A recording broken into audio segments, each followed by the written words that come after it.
Hi friends, இன்னைக்கு நம்ம ஒரு சிம்பிளான சிக்கன் குழம்பு எப்படி வைக்கிறதுங்கிறத பார்க்க போறோம். உருளைக்கிழங்கு ரெண்டு பச்சை மிளகாய், 2 சின்ன சைஸ் தக்காளி, 2 பெரிய வெங்காயம், கிராம்பு, பட்டை, அப்புறம் 1/2 கிலோ சிக்கன். ஸ்டவ் ஆன் பண்ணி அதில் ஒரு கடாய் வச்சு கொஞ்சம் கொஞ்சம் ஆயில் ஊற்றணும். ஊற்றிக்கிட்டு ஆயில் வந்து நல்லா காஞ்ச பிறகு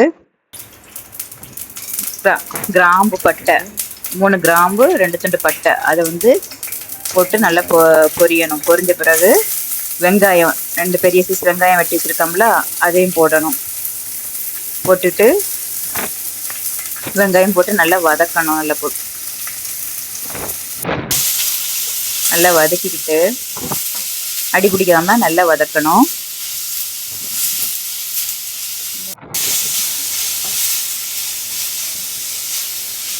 நல்லா வதக்கிட்டு அந்த வெங்காயம் கொஞ்சம் வதங்கிறதுக்கு வந்து நம்ம வந்து கொஞ்சம் உப்பு வந்து கொஞ்சம் போல் போடணும். கொஞ்சம் உப்பு தூவி விட்டோன்னா வெங்காயம் வந்து சீக்கிரமாக வதங்கிடும்.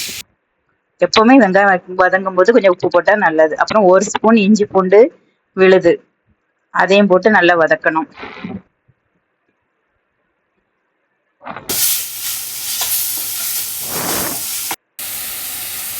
அப்புறம் 2 சின்ன சைஸ் தக்காளி வந்து கட் பண்ணி வச்சுருக்கோம்ல, அதையும் போடணும்.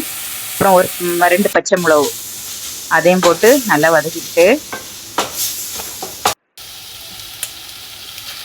இப்போ நம்ம கழுவி வச்சுருந்த அந்த சிக்கனையும் வந்து அதில் போட்டு நல்லா கிண்டி விடணும்.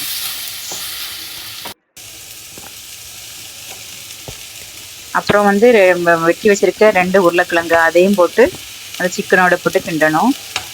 இப்படி உருளைக்கிழங்கு போட்டு நம்ம வந்து குழம்பு வைக்கும்போது நல்லா டேஸ்ட்டாக இருக்கும். அப்புறம் 2 ஸ்பூன் வத்தல் பொடி. என்கிட்ட வந்து வத்தல் பொடி காட்டம் குறைவான வத்தல் பொடினால 2 ஸ்பூன் போடுறேன். உங்களுக்கு வந்து காட்டமான வத்தல் பொடினா 1 ஸ்பூன் போட்டால் போதும். 2 ஸ்பூன் மல்லிப்பொடி, அப்புறம் 1 ஸ்பூன் சோம்பு பொடி,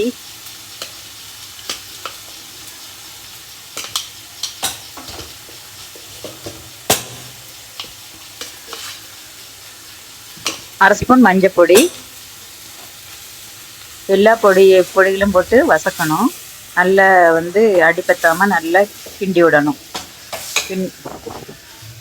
நல்லா கிண்டி விட்டு மசாலாலாம் வந்து இந்த கறியிலலாம் நல்லா ஏறும்போது நல்லா கிண்டி விட்டுட்டு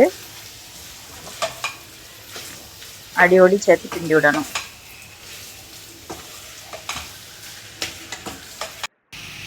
நல்லா கிண்டிவிட்டு அப்புறம் வந்து அந்த குழம்புக்கு தேவையான உப்பை நம்ம போடணும். போட்டு அதையும் போட்டு நல்லா வந்து கிண்டணும்.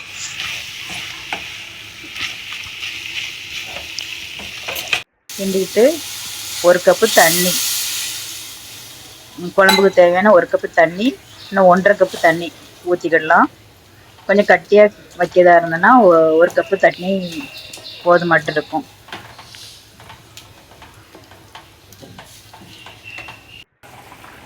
ஒரு 10 நிமிஷம் மூடி போட்டு வேக விடணும். குழம்பு ரெடி ஆயிரும்.